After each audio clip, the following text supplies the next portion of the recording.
Chapter 7. John Calvin. A dog barks when his master is attacked. I would be a coward if I saw that God's truth is attacked and yet would remain silent. John Calvin. Paris. The Reformation spread quickly to France, where lived John Calvin, 1509 to 1564, one of Luther's most notable contemporaries. A French Catholic lawyer who adopted Luther's doctrines and applied them in Geneva, Switzerland, he converted to Protestantism in 1533 after hearing a sermon on Christian philosophy by Nicholas Kopp. Among groups to suffer persecution at the hands of the Church, French Protestants known as Huguenots formed a fiery resistance.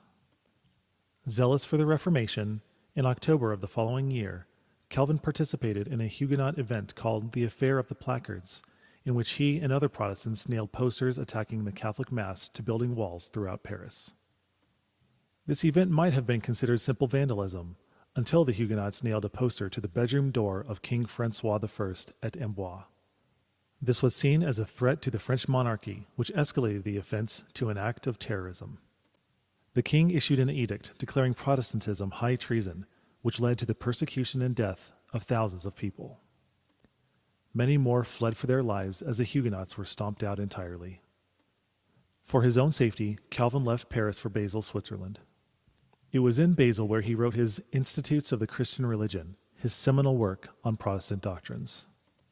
His aim in this book was to give instruction in practical piety, or how to worship.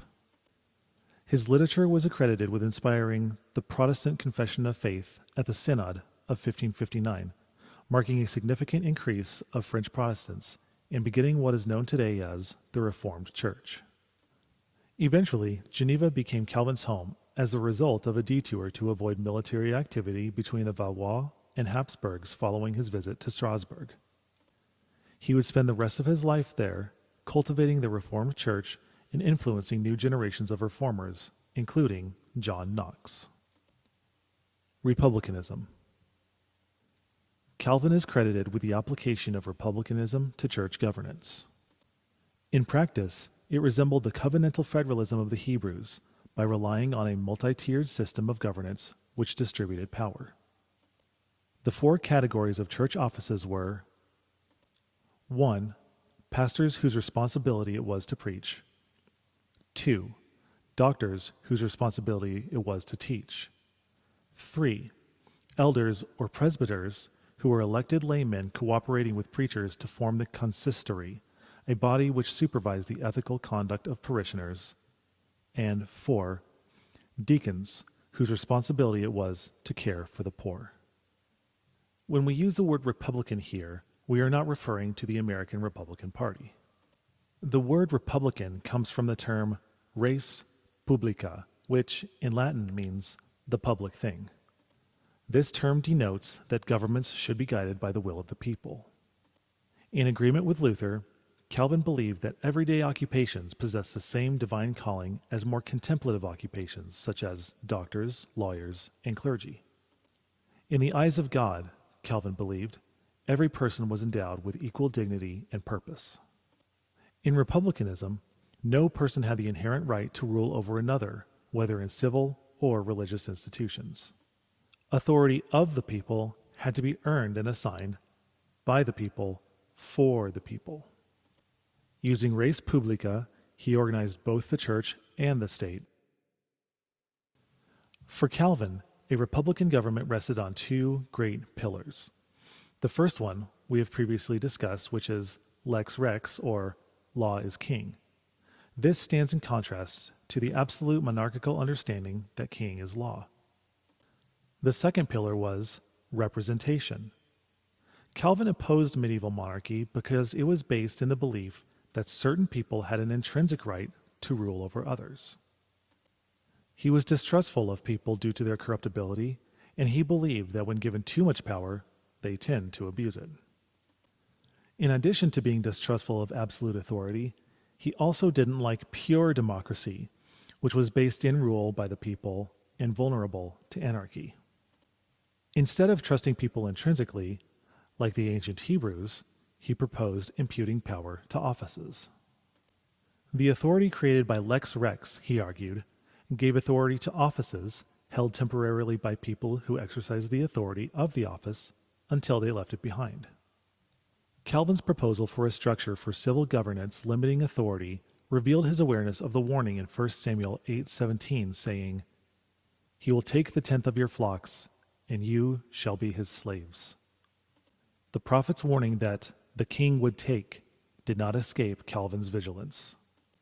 And so, he employed Protestant theology as the foundation for modern republicanism, characterized by public offices, temporary authority, and limited power. The separation of church and state is often accredited to Thomas Jefferson, but when we remember the history of the Hebrews, we see the origins of this sophisticated and necessary convention predating Calvin, Luther, and Aquinas.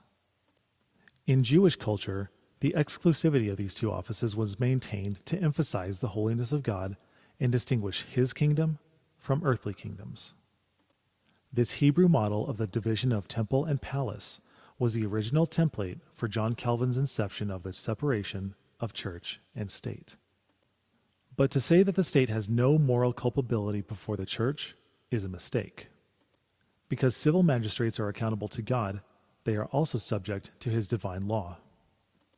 Therefore, the church is granted influence over the state, whereas the state is not granted jurisdiction over the church. While Calvin's notions of law and liberty created a necessary separation of church and state, it did not build an impassable wall between the two entities. They maintained separate roles in society by being equally based on natural law as revealed by God in the Ten Commandments. They depended on one another for society to flourish. Here again, we see theonomy expressed in the moral infusion of God's law into both spheres of sovereignty. Moreover, he restrains the state from assuming authority over the church while charging the state to protect the church and free exercise of worship. This necessarily allows the church to inform the legislations of the civil sphere through the consciences of duly elected servants. The purpose of this influence was to ensure a moral and religious society. As John Adams said in his address to the Massachusetts militia on October 11, 1798, "Because we have no government armed with power capable of contending with human passions, unbridled by the strongest cords of our Constitution, as a whale goes through a net, our Constitution was made only for a moral and religious people. It is wholly inadequate to the government of any other." Addressing men who had voluntarily enlisted in a militia, the second United States President was speaking about the importance of keeping oaths as part of the moral fabric of society. His goal was to impress upon them the belief that while their fledgling republic could establish a system of laws to protect their unalienable rights and encourage moral behavior, it could not prevent them from conducting themselves immorally. Adams recognized the limits of the Constitution to change human nature whose self-interest could motivate iniquity, extravagance, insolence, avarice, ambition, and revenge. Adams' admission reaffirmed Calvin's separation of church and state to preserve the influence of divine law. In matters of disobedience to rulers, Calvin had a three-pronged approach. First, he said that true piety towards King Jesus involves sincere honor for the divine office of the ruler.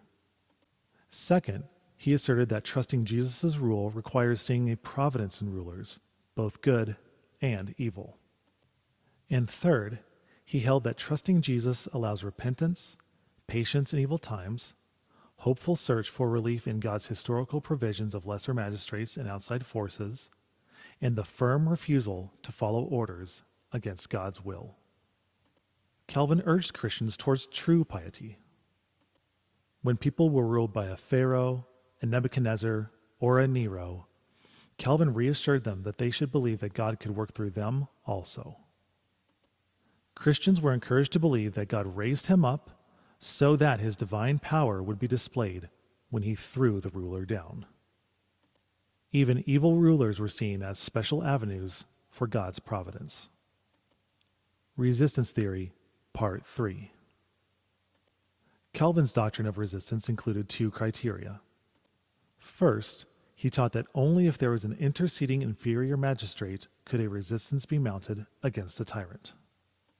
He cautioned that if a Christian had prepared their heart to trust God's providence, they would pray for and support the lesser magistrate who was interposing between the tyrant and the people. God also could send other agents to destroy tyrants, such as a foreign entity to assassinate or depose them. He would use one evil to destroy another. Second, we should obey God rather than men. He advocated for never following a command from an evil ruler that commanded us to do something God has commanded us not to do. In this case, individual resistance would be permissible if it would cause them to disobey God. The Christian should look to examples like Daniel, Shadrach, Meshach, and Abednego, who disobeyed commands to worship the king as a deity. Likewise, the Hebrew midwives who disobeyed Pharaoh's command to kill their children under the age of 2. In these instances, their resistance was justified in that obeying the king would have required disobedience to God. Calvin looked to Scripture to form his position. Submit yourselves for the Lord's sake to every authority instituted among men. Were you a bondservant when called? Do not be concerned about it. But if you can gain your freedom, avail yourself of the opportunity, for he who was called in the Lord as a bondservant is a freedman of the Lord. Likewise, he who was free when called is a bondservant of Christ. You were bought with a price. Do not become bondservants of men. So, brothers, in whatever condition each was called, there let him remain with God. He was not condoning slavery, as the Apostle Paul is often accused of doing so here. The kind of slavery spoken of here was not chattel slavery, the kind of which Africans were sold into by oppositional tribes. It was a form of indentured servitude designed for debtors to compensate their lenders. Paul meant, in the Lutheran sense, that slaves actually served Christ. All people, regardless of their work, were vocatio. All life activities could be consecrated to the service of God, including indentured servitude. Alternately, Calvin urged Christians to not become slaves of men if they weren't already. If a person was financially free, their worship of Christ made them slaves of Christ. All work, all decisions, and all acts of resistance, he taught, should be done in an attitude of obedience to God. Calvin derived much of his resistance theory from Romans 13, the most controversial passage regarding subjection to authorities. This formed the basis of the doctrine of the lesser magistrates written in Magdeburg. He reasoned that lesser magistrates have the same divinely appointed authority as the king, and that everyone is subject to a governing authority.